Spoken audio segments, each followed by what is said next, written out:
Hello, history friends. Welcome back to my channel, Historical USA. Here we discuss the people, places, and events that made America. I'm your host, historian Lisa Weekland. And in today's episode, we are not headed back to Boston, but we are headed back to New England, New Hampshire to be more specific. And we are diving into a lesser known chapter of the road to revolution, and it doesn't revolve around tea like we learn about in school, in almost any historical document about the American Revolution. Everyone wants to talk about tea. Well, in this episode, we are going to talk about another commodity that the British really have set their sights on, and that is lumber. And like I said, while tea might constantly steal the spotlight when we talk about the causes of the American Revolution, it was the mighty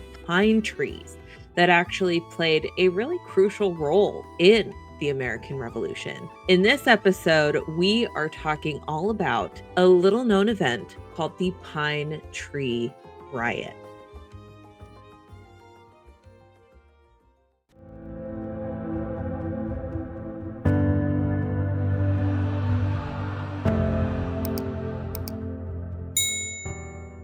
Now, in the 18th century, the British Crown had a pretty big problem. I mean, they had a lot of problems, but this was a pretty big one. You don't become the mightiest navy in the world without ships. Britain needed tall, sturdy trees for their royal ships. And guess what? They were running out of them on their little island back home. So they turned their eye to the lush forests of New England, specifically tall white pine trees of New England. Now, in 1722, the New Hampshire General Court passed a law that made it illegal to cut any white pine tree larger than 12 inches in diameter. Why? Well, because these were the trees that were needed and reserved for the Royal Navy, destined to become masts for His Majesty's fleet. Now, imagine being a colonist and needing to build a home or a barn, but you can't touch those majestic trees without a royal license, even if they're on your own private property. See, you had to get the deputy surveyor to mark those trees with a broad arrow. And not only that, you had to pay a hefty fine to even cut them down and use them. And that fee was not a small one. It was about 50 pounds, which was quite a lot of money back in that day. Most colonists did not think that this law was very fair. And as a result, really, the law was actually rarely ever enforced by colonial officials. Just like those importation fees were ignored in Boston Harbor for decades, so too were the pesky fees waived every time someone needed to cut down a large white pine tree. Now, fast forward to 1766, when the royal governor, John Wentworth, who overall had a soft spot for the colonists, decided that the law could no longer be ignored and go unenforced. And the colonists could no longer continue to cheat their king out of resources and fees uncollected. The governor then would ask Deputy Surveyor John Sherburne, or Shelburne, depending on which historical document you're looking at, to inspect the sawmills for any illegally cut white pine lumber. And what we know is that in February of 1772, an edition of the New Hampshire Gazette was published with Shelburne, or Sherburne, however you want. We're going to go with Sherburne from here on out. Sherburne named 6 mills that were caught red-handed violating these laws. Now, desperate to avoid the penalties that were now placed on them, the mill owners hired an attorney, Samuel Blodgett, who pled their case, but it didn't go well. See, instead of representing his clients, Blodgett actually ended up accepting a job as a surveyor of the king's wood.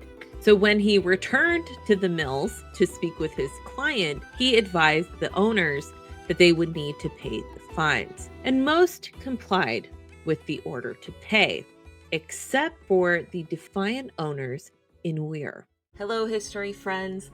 I am so excited to announce that we have partnered with Classical Learner. I am a historian, but more importantly, I am a homeschooling mother. Now, I get questions all the time from other homeschool parents and other parents concerned they might not be teaching their children enough social studies or civics or history. Classical Learner is a great way to help your child in all of those areas. Their children's book series, Cubs to Bears, will help your children understand things like what is the First Amendment? What is the Second Amendment? What is the Federal Reserve? They will teach your children things like critical thinking and health and nutrition.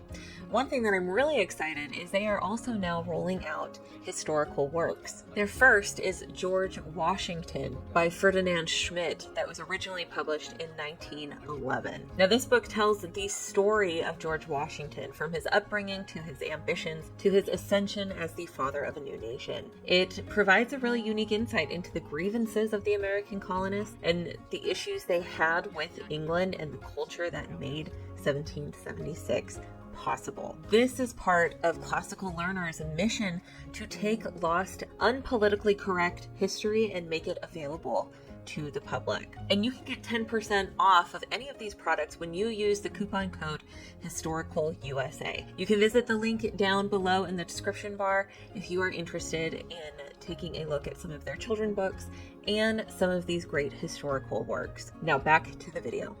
On April 3rd, 1772, Sheriff Benjamin Whiting and Deputy John Quigley set out to arrest Ebenezer Mudgett, the leader of the Weir Mill owners. They caught up with Mudgett at the tavern, and after a night of drinking, they ended up releasing Mudgett with a promise from Mudgett that he would return the next day to pay the bail that he would have had to pay if they had taken him to jail. But the townspeople had other plans. See, word spread quickly, and the next morning, a mob of over 20 to 30 men, armed with switches and other various weapons, stormed into the sheriff's boarding room. Whiting seized his pistols and would have shot some of them, but they were able to catch him and wrestle the gun out of his hands. They picked him up and held him by his arms and legs up from the floor with his face down. 2 men on each side, and with their rods beat him to their heart's content. The men then crossed out the charges against them on all of the sheriff's logs. And poor Deputy Quigley, well, the Weir men pried up some of the floorboards from above the deputy and beat him with the boards. Their horses didn't escape either. They got their manes and tails sheared as a parting gift from the mob. After the riot, Whiting and his deputy were forced to ride out of town in disgrace. But the repercussions were pretty significant. The rioters were charged with disturbing the peace, but the fines were light, showing that British authority was being challenged. Now, there was a pine tree flag flown during the riot, and the pine tree would become a symbol of resistance throughout the American Revolution. Today, when many people think of the pine tree flag, they think of an appeal to heaven pine tree flag, which was actually Washington's cruiser flag.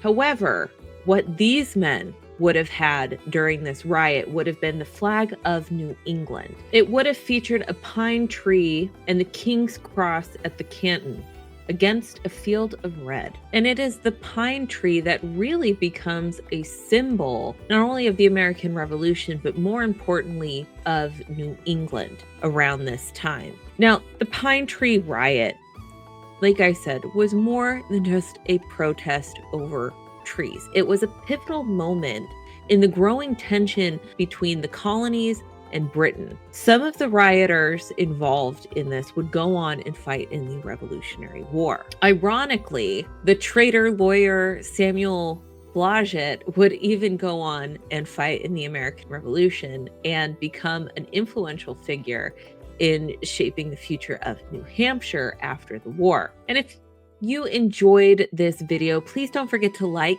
subscribe, and hit that notification bell for more historical content just like this. Until next time, bye.